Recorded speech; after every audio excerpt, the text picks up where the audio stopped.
This brings us to a number of general definitions that are linked to the nutritional status of different regions in the world. And in fact, there are 4 of them.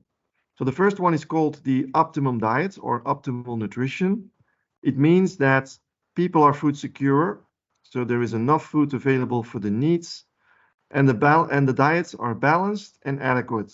Yeah, so this is actually what we want from a nutritional point of view. The people are healthy, they have a good well-being, there's a normal development and a high quality of life. This situation is our reference, but in reality, it doesn't exist. So there is no country that actually meets this fully optimal nutritional requirement. The second option is called undernutrition, which is mainly linked to hunger. The situation is a food insecure individual, so not enough food for what you actually need. People are living in poverty, ignorance, and in most cases, it's a politically unstable climate with warfare. And so it could be that people are living, for example, in refugee camps, far away from their normal home, not the normal supply of foods. And in those situations, you can get hunger and undernutrition. Health consequences are decreased physical and mental development, infections, and several forms of poverty. If we look to the other edge, then we are at overnutrition. Yeah, so this is the third nutritional situation, whereby you can see an overconsumption of the macronutrients, too much fat, too much sugar, too much energy. But on the other side, we also see a low activity, smoking behavior, stress conditions. And the health consequences are that people get obese, cardiovascular disease, diabetes and cancers are increased in risks. And at the same time, with an overconsumption of the macronutrients, we see an undernutrition in the micronutrients. So there is too much energy, but there's not enough of vitamins, for example, or iron or trace elements in the body. This situation occurs just the same as the undernutrition. So these are 2 elements that occur quite frequently. And the situation number 4 is what we call malnutrition or nutritional transition. So countries that in a previous situation were insecure will now turn into, let's say, more secure communities, but at the same time, they have what we call overnutrition. So there's a double burden of infections with at the same time non-communicable diseases that occur.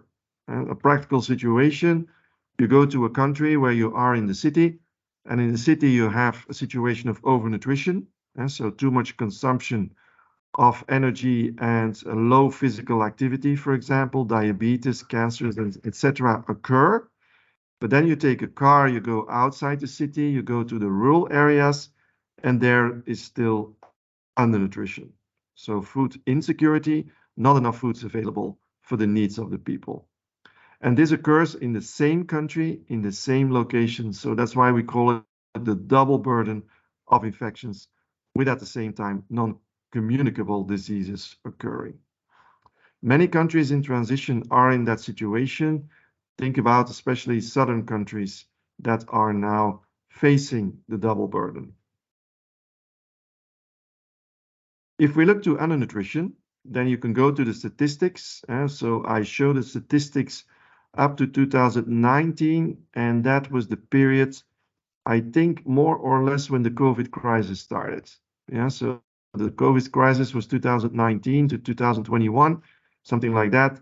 So in those situations, the situation I show you now is even worsened as a result of the COVID crisis. It's now stabilizing again a little bit, but the values will not differ that much from what I've shown you here. So we can actually see here the amount of people in the world that are undernourished, expressed in relative amounts on the right axis and expressed as a percentage on the left axis. And there you can actually see that we are now focusing on about 14 in 2005, up to 10% of the population, perhaps 11, 12%, that is actually in undernourished states, which is still very significant, and it's also not decreasing further. So it means that we have big challenges to get these numbers further down.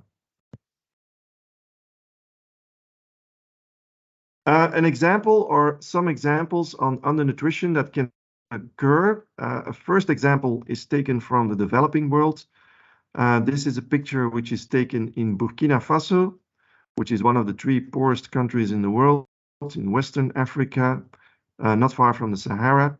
And there's a big study running there. It's still running now. Coordination is done in our own faculty by the epidemiology group.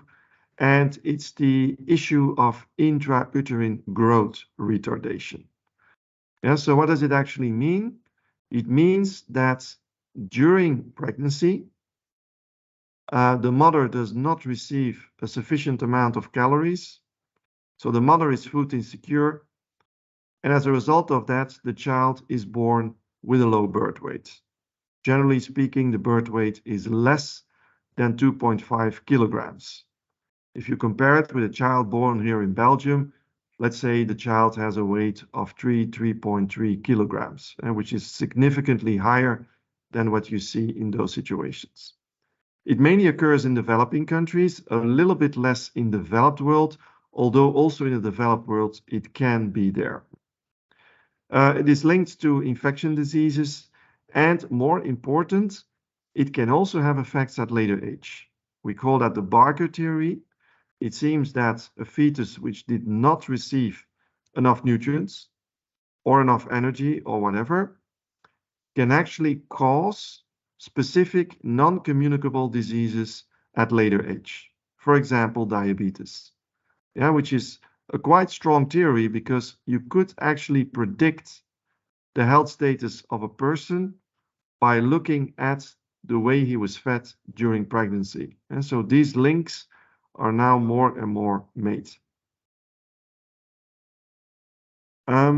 So the project is actually intended to understand better the basic mechanism on how this interaction works. There's also a specific focus on the types of foods that these women should receive during pregnancy. And there's also a focus on the health outcome, not only for the mother, but also for the child once it is born. They're just followed up as a function of time. They look at the growth curves, and then they make a link between the growth curves and the treatment of the mother during pregnancy. And I think they are working both on the one hand with looking at pregnant women, but they also look at lactation. And so breastfeeding mothers is also a vulnerable stage in life, and they also check there whether this has an impact on the health of the child at later age.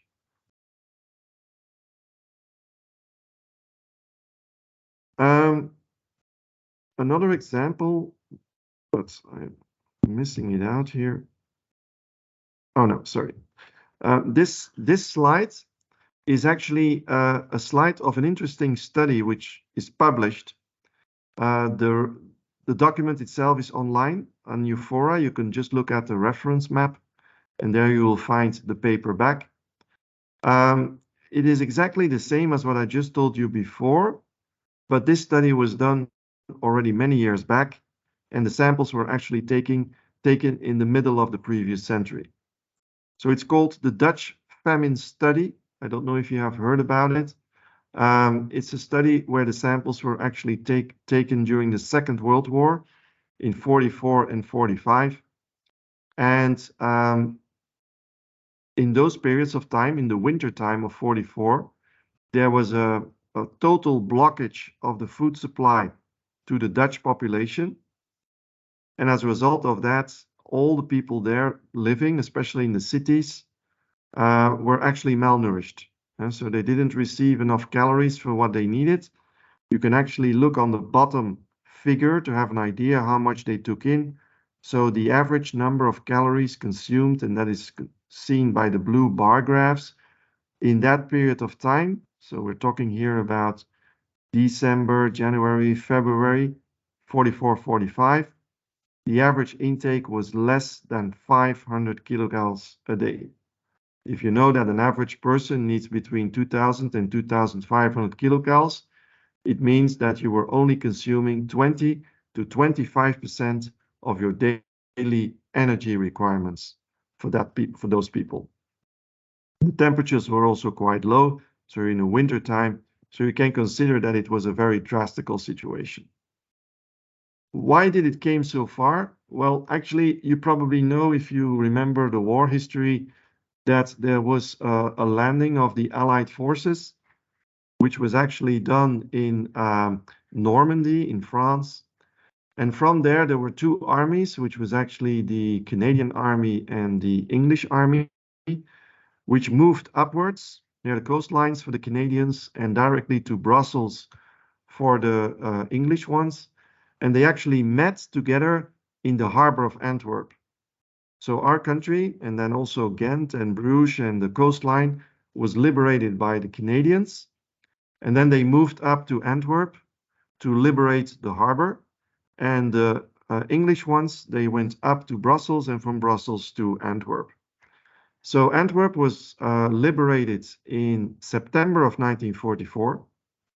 And when that harbor was liberated, there were a lot of new goods coming in and new material coming in to finally go into Germany. But at that moment, a very important decision was taken whether they would try to liberate the Netherlands or whether they would directly go into Germany. And they finally decided to take the second option, which was then called Operation Market Garden with the parachutes, which took place in the Netherlands and which was a complete failure. So it didn't succeed. And as a result of that, the whole supply of food to the Dutch population was blocked. And with this very low energy intakes, malnutrition was definitely occurring. The normal interaction with the medical doctors and the network of health care was still there. So it meant that the medical doctors were taking blood samples from all vulnerable populations during that period of time. And they also took blood samples when the Dutch famine was finalized. So let's say in the second half of 45. And they were able to compare the blood samples on some basic parameters like intrauterine growth uptake, body weights, and things like that. But in the study that I show you here, and I go to the top slide, the samples of blood were frozen and they were kept for decades. And in the 90s, so 50 years after the event, they took the blood samples again and they started to analyze them with the modern omics technology. And they were mainly looking at modification of DNA, which is actually done by methylation. And so you add methyl groups on the DNA compounds, and this is a measure for the DNA expression. And it seems that during the period of the famine, you can see that the methylation and the DNA patterns are completely different. And this is mainly the case in the genes that are coding for the normal growth and development of the child. So from there, you can already see that we start understanding from a genetic point of view that the environment has a very significant influence on the expression of the genes. And this in turn can code for normal growth and normal development. So that's why it is very important that these very young ages, whether it is lactation, whether it is pregnancy, it's a very vulnerable period of life. So the exposure to normal healthy foods in those situations should be maximized.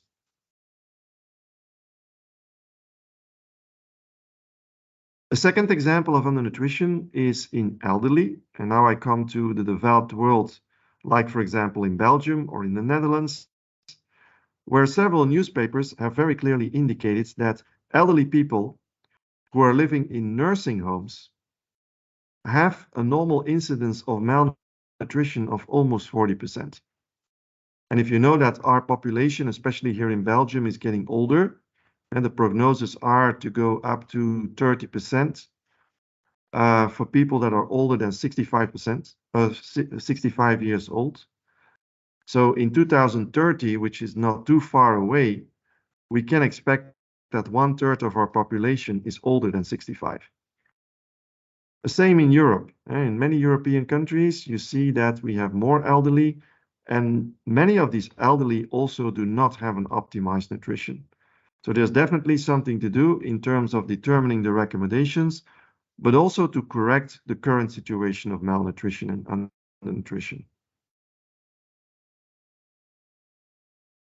This pattern is probably known by you. This is red blood cells that are reduced in volume and that are causing anemia. Yeah, so anemia actually means that the volume occupied by the red blood cells is less than 30%.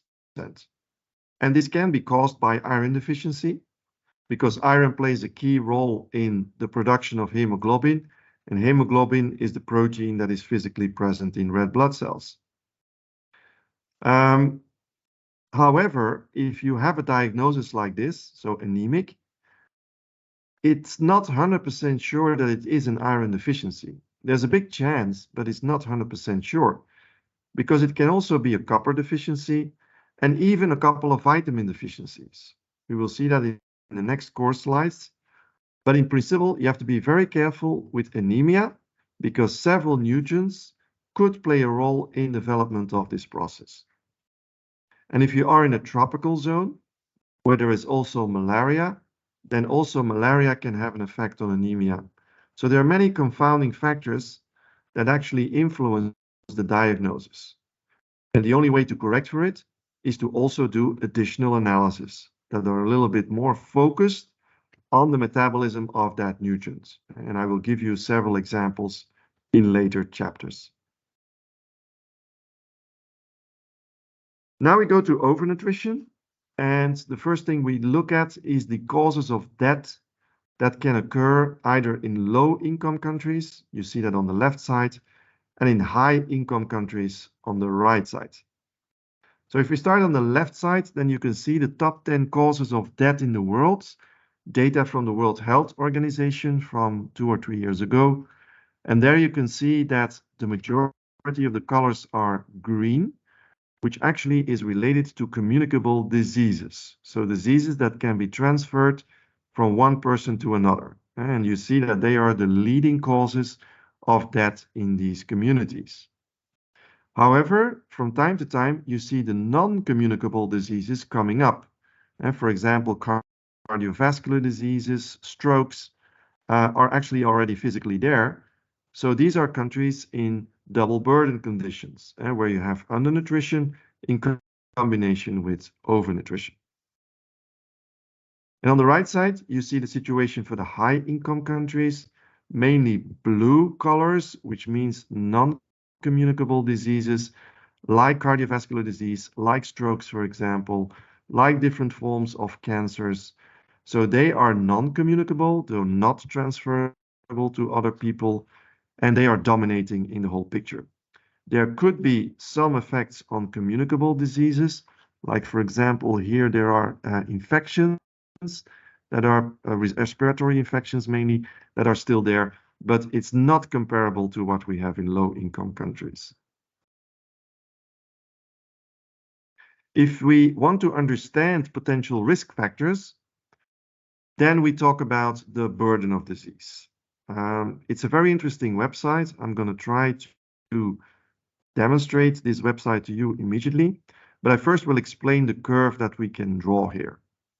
So with the burden of disease is an American program that is actually related to collection of big data numbers. So data from different countries are coming together, they are merged, and based on this merging process, you can do a full statistical design whereby you can evaluate the impact of risk factors that you can see here on the left on the so-called dailies or daily, which is the disability adjusted life year, defined as the number of life years that you're going to lose when you have this specific risk factors installed. And for example, if a person has a high blood pressure, then it means that 7 to 8% of your healthy life years are lost. And this could be lost because you have a premature death, Or it could be that the person gets sick, that is actually living in sick conditions. And so you can see for all these different risk factors, what the impact can be on the dailies. And I must say that an important amount of these risk factors are linked to human diets and nutrition. It could be vegetables, could be fruits, could be intakes of cereals, and also the health-related markers like cholesterol content, blood pressure, sugar levels. So all these elements, either directly or either indirectly, are linked to nutrition. So I hope this is going to work because it's not easy in presentation mode. So I have to stop sharing for a moment.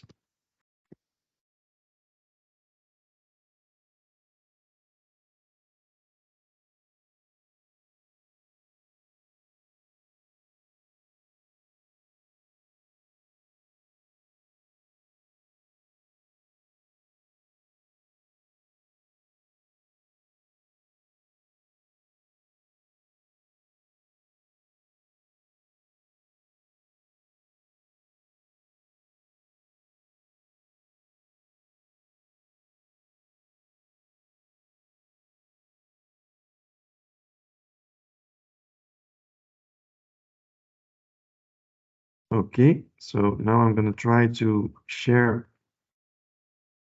the screen again with you.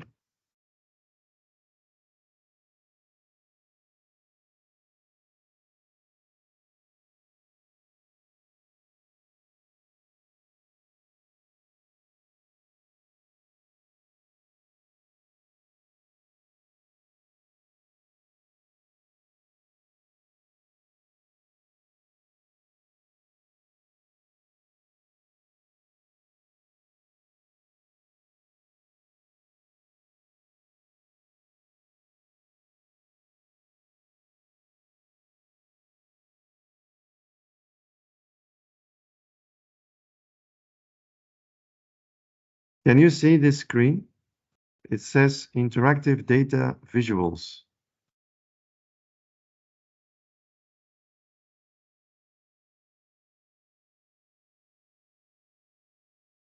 Yeah, okay, so that's good. So this is actually the website that you might look at and that will build this figure for you. So it's an interactive one, so you can just go down. So you see the website address here. It's also in the course notes. So you can just go down and then you go to interactive data visual, which is this one. You just click on it and then the program will open. So you go down, you click a second time, and now you wait for a minute so that the program can start up. So now you have the starting page of your program, and you can go to the left, and here you see the bar graph. So you click on the bar graph, and then you see that the figure will be produced. You increase the level to 4, and you have all the parameters coming up.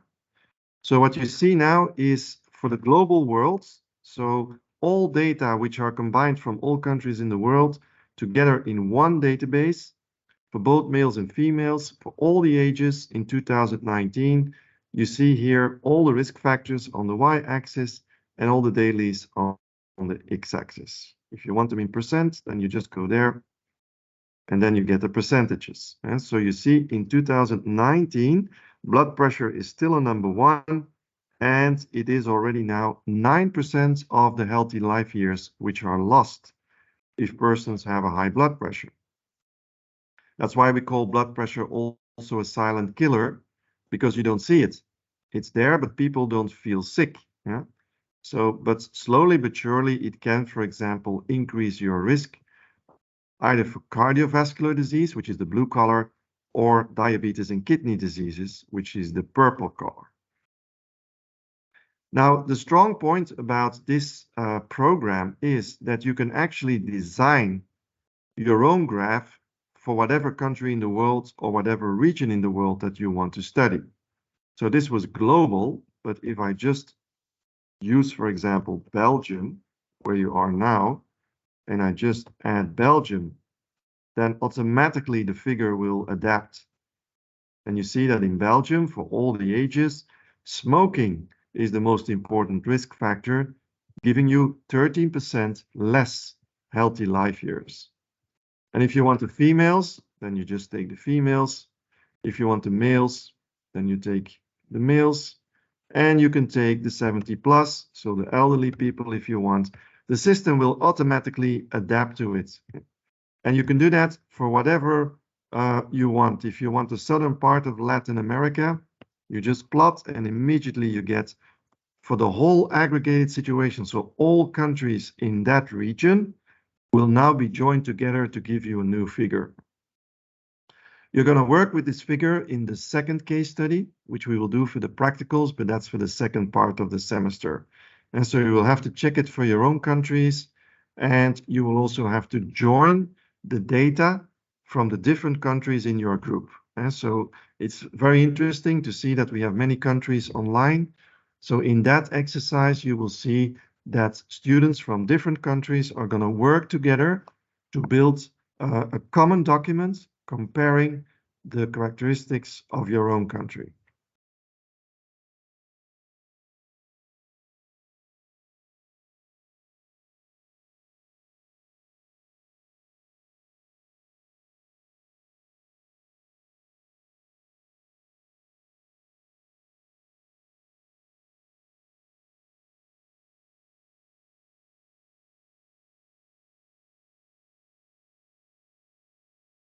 Voila, the presentation is back.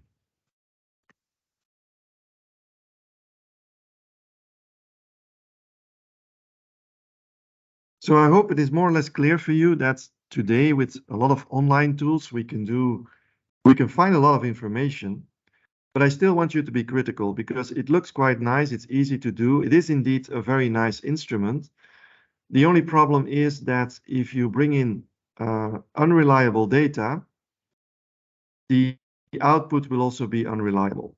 And this can happen, for example, in countries that do not have a very clear quality control system to generate their data, while other countries, for example, might have very high quality data. So that's why this burden of disease group is now writing protocols which are communicated to the different countries on which type of data are allowed to be given to them, so that we're sure that in the database we can only have high quality data.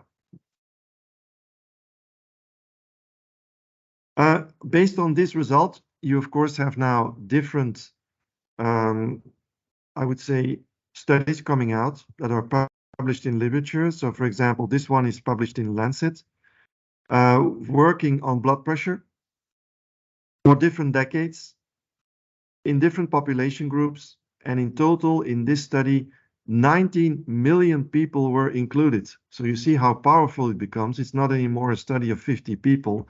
We're talking about 19 million participants in the database, from which we can see how the blood pressure is changing from 1975 to 2015. And this also means that if you have people migrating, for example, from the south to the north, in principle, with this technique, you could follow up how the blood pressures of these people are changing as a function of the migration.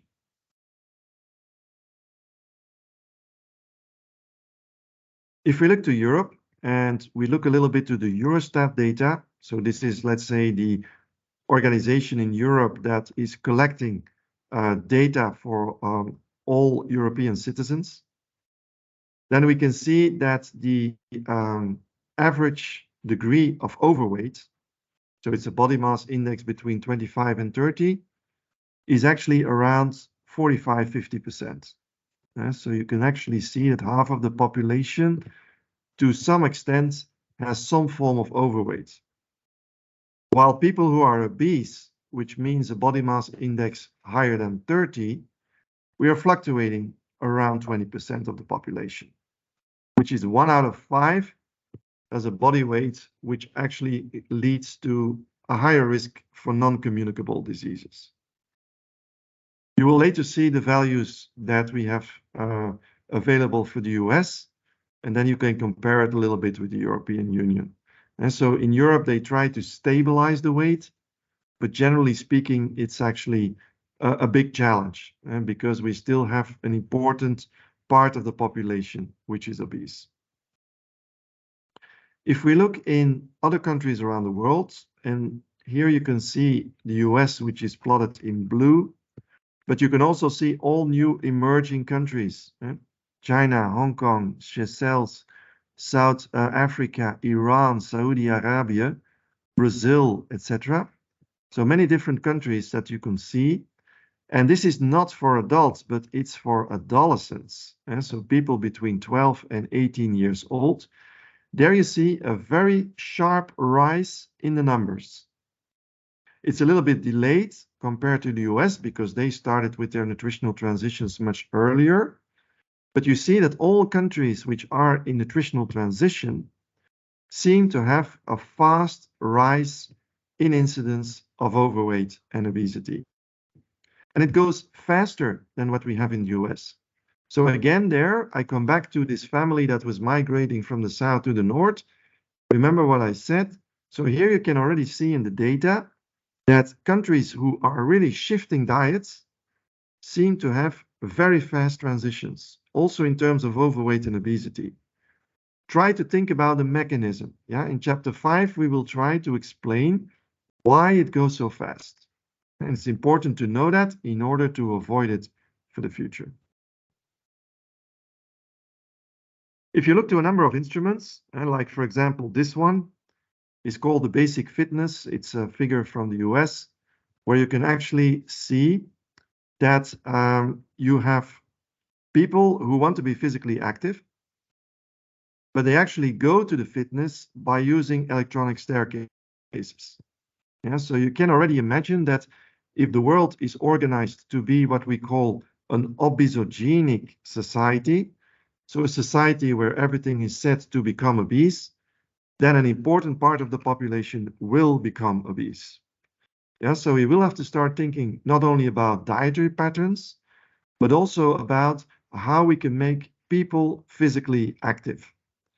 And it doesn't only mean that you really have to go to the gym or that you have to be physically active. It could also be that we stimulate our people to come out of the chair and to walk around more. For example, if we would design a new building for the university where we have all lecture rooms, it might be useful if we make the canteen away from that building so that we're sure that the people are going to walk to the canteen and then come back so that at least they have some form of physical activity. So in fact, nutritionists, I think, and people working in physical activity should also work together with the architects of today to design a new country or a new world where people are automatically physically active. Another important issue and challenge is, of course, the big sizes, the Big Macs, for example, the super sizes like we have them today. In some countries, in Europe, you see them much lesser, but in US, for example, you might have these super sizes, which actually means that you are actually doubling the size of a normal burger. So it may already be a health benefit if you don't change the composition of the food, but just change the amount of the food. Yeah, so if you would take half of that, the number of calories you would take in is already far less. The same with the drinks. For example, this is an ordinary Coca-Cola. And here you see these super sizes, which actually means that they contain 4 or 5 cans of these Coca-Colas. They're full of sugar and they're very cheap.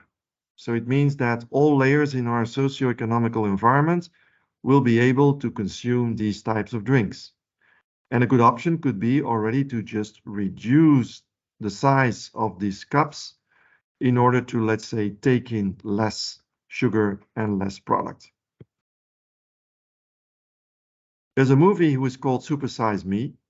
I'm not sure if you have already seen it or it's online, so if you want to see it. But I would just like to recommend not to see it now because you're still in the course, but later when the course and the exams are finished and you have some time, then it may be useful to look at it, because then you have all the theories in your head, and it might help you with trying to understand what we see. Yeah, so this is a movie whereby a person is actually eating in an unhealthy way. He's not doing physical activity, and he's mainly eating in fast food outlets because he wanted to know, what is fast food going to do with my body? And so he only ate foods in fast foods, in the morning, at lunchtime, in the evening, and he did that for a period of 1 month, so 30 days. He asked the dietitian as well as his medical doctor to follow him up as a function of time, not only with body weight, but also with blood parameters, so that they could actually see how the health of the person itself, so the body, was actually changing as a function of that month.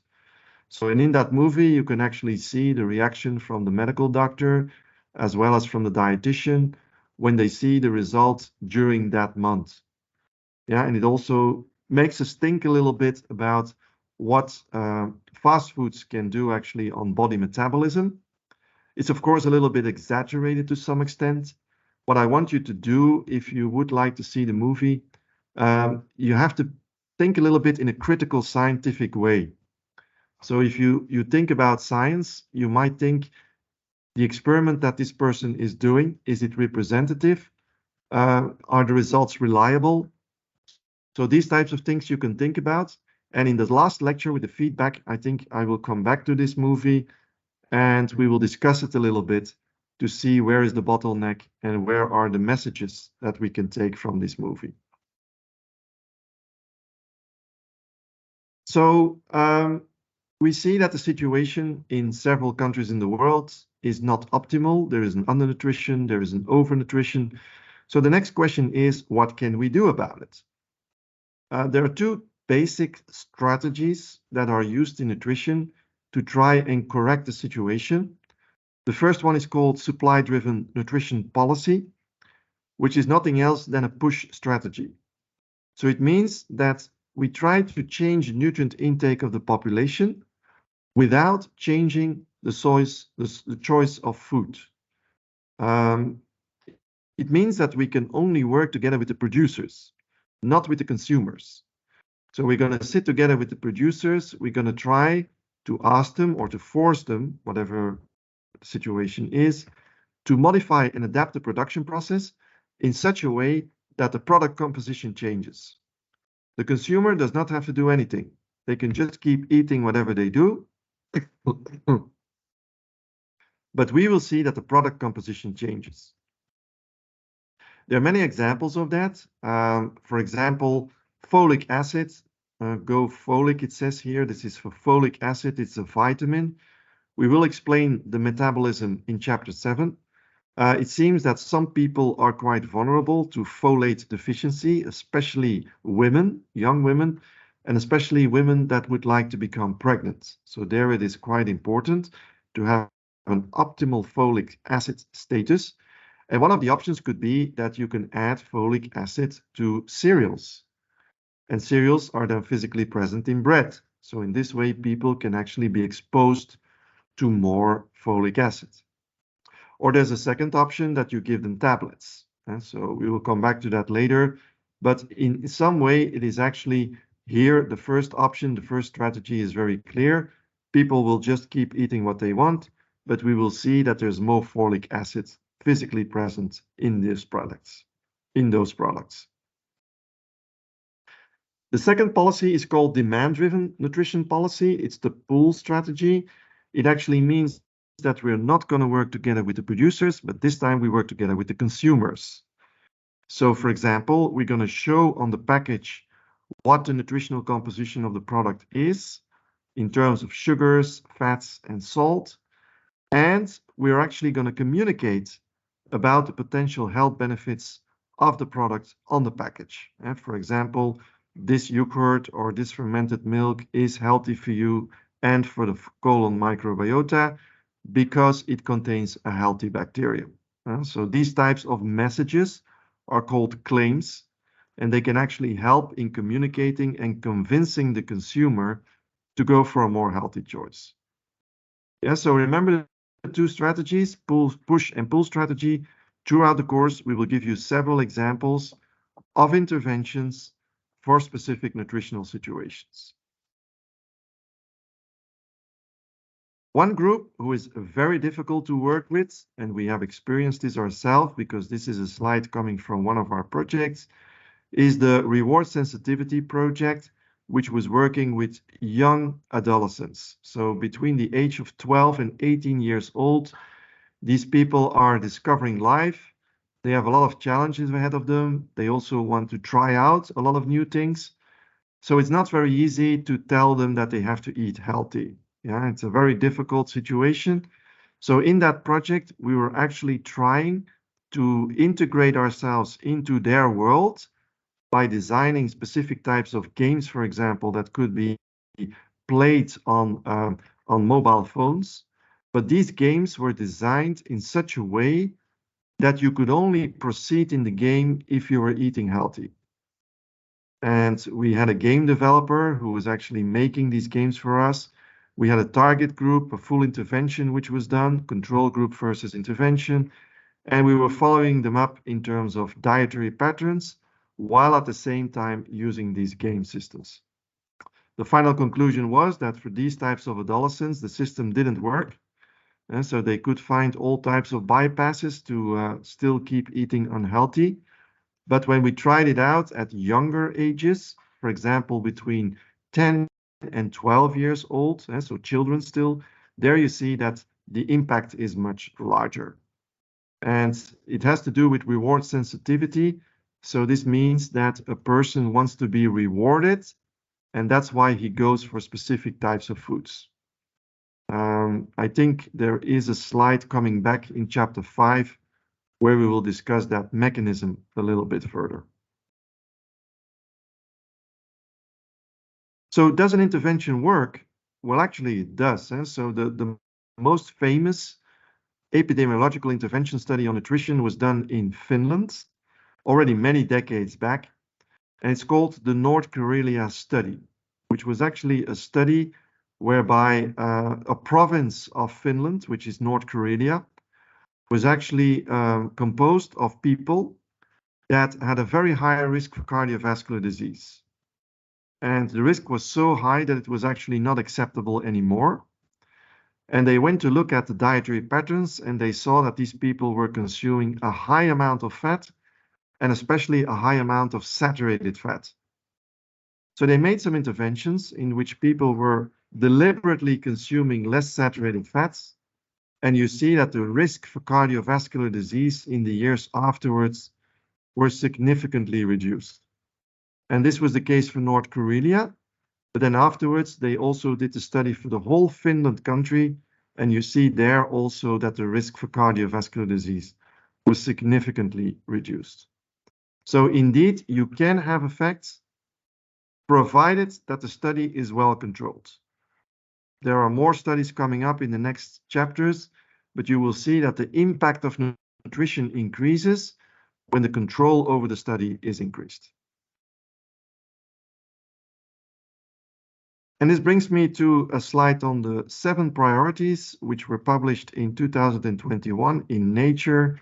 So there you can see that the United Nations has actually set a number of priorities in terms of food systems that need to be followed or that need to be realized in the next years. And so the hunger should be ended, diet should be improved, food systems who are at risk should be de-risked, there should be equality and rights among all consumers in the world. We should have more biosciences that try to understand how we can actually produce high quality foods. We have to protect our sources, look for aquatic foods and aquaculture, and use digital technology to more integrate it into our system of food production and food control. The paper of the 7 priorities is also online. So if you want to read it, you can do that there. To finalize the lecture, I will show you, as I promised, some data from the US, which I didn't do up to now. So I'm going to try to stop sharing this one. and look at another PowerPoint presentation.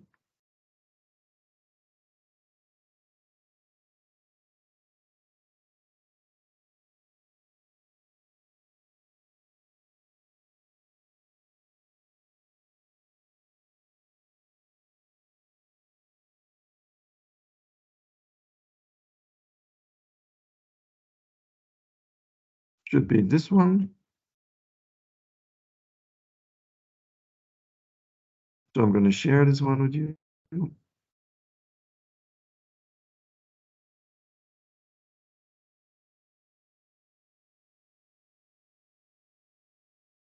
Voila. So the first slides are just the methodology. I'm going to skip that. So these slides you can find online at the CDC website. So CDC is actually a public health institute in Washington in the US who are actually following up the health of the Americans.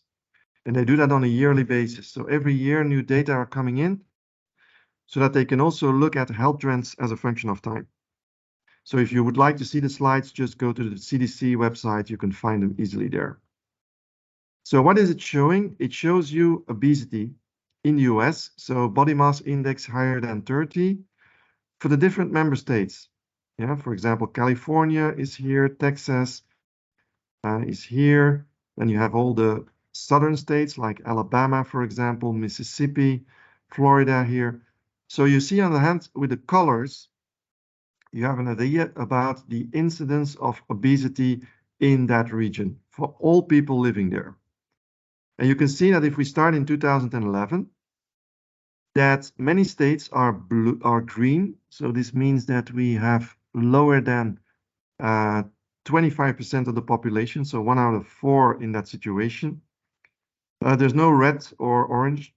There's a yellow one, so it's already a little bit higher than 25% in many areas of the states. Now I'm going to show you the same, but we're just going to move up in time. So here you see 2012, 13. So in 2013, you see that there are 2 states, which is West Virginia and I think this one is Mississippi, where you see that the red colors are appearing. So it means that we can go up to almost 30% of the population, which is actually obese in that state territory. So we move on, 2014, 2015, 2016, 2017, 18, 19. So you can already see that in 2019, which is only a couple of years ago, the whole Midwest is actually either orange or red. So we are now in a situation where more than 30%, 35% of the population, for example, or even more, is at that moment at risk to become obese. And it's only in the western states where you can still find a little bit of green state like Colorado here, and all the other ones here are yellow. So mainly in western part, but all the eastern part in the Mideast is really moving up into an obesogenic society. 2020. So in 2020, only 2 years ago, the whole Midwest, as you can see here, has a very high incidence of obesity. So the next question which was asked is, you know that the United States is a migration country. There are many people from several nationalities coming in. So does the ethnical background play a role in the incidence of obesity that we see? So they just checked that. And here you can see the white adults in the US living, where you can see in the western part, it's green and yellow, and already a little bit orange and red here on the middle size. But then if we compare it with the Afro-Americans, and so you can see here that there are several spots here that actually have already very high values up to more than 40%. So more than 4 people out of 10 that are in this situation obese. It's very clear here, and especially here, the eastern area of the country.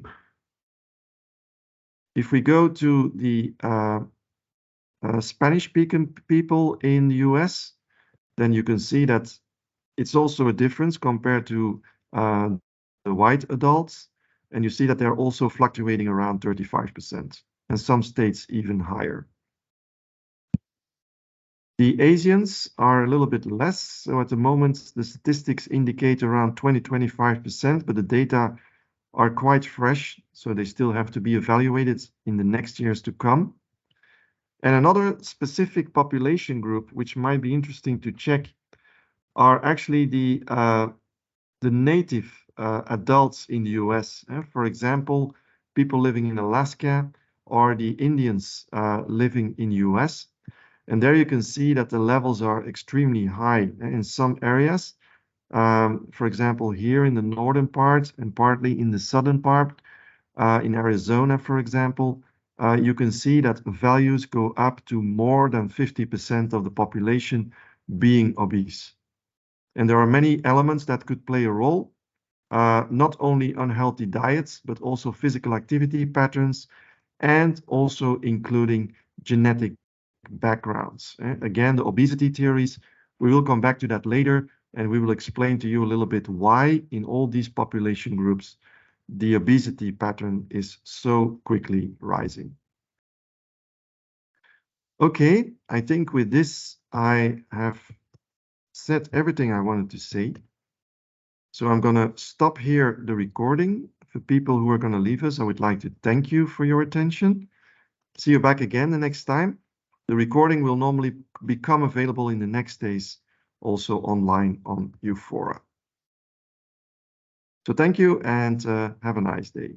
So good morning, everyone. This is chapter 2 from the course of Human Nutrition, where we will explain to you a bit more in detail some basic mechanisms on digestion in the human body.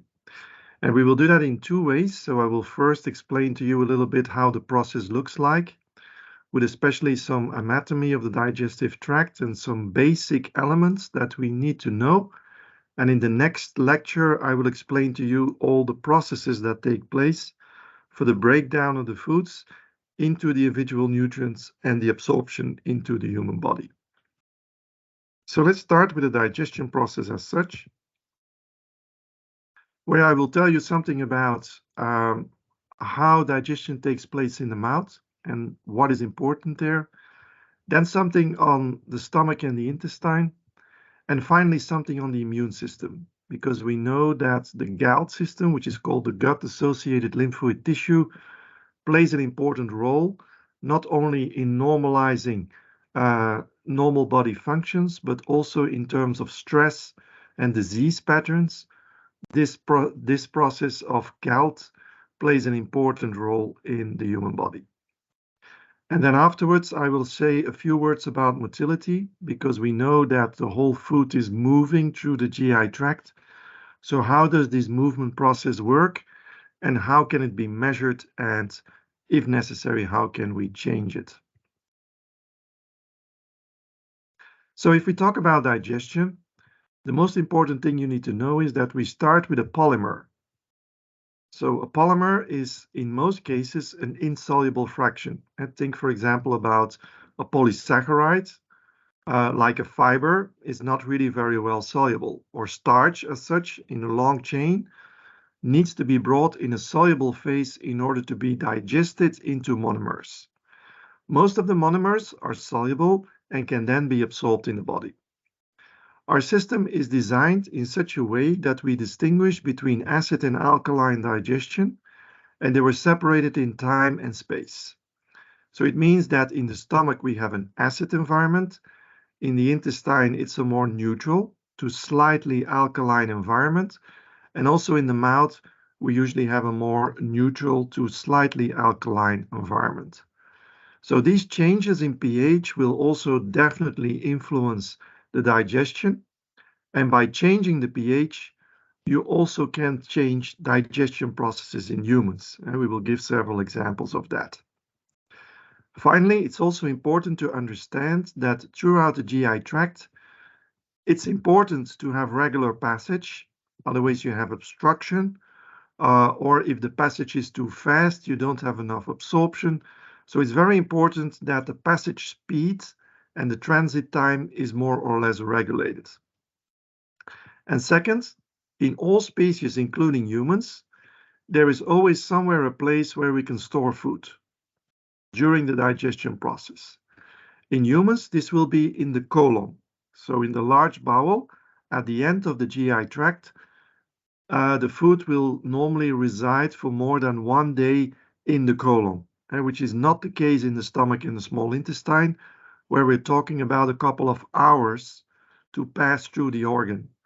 But in the colon, it can stay there for a day or longer, and it can build up the stool, which can actually be released from the human body. Also very important for health. We will come back to that later.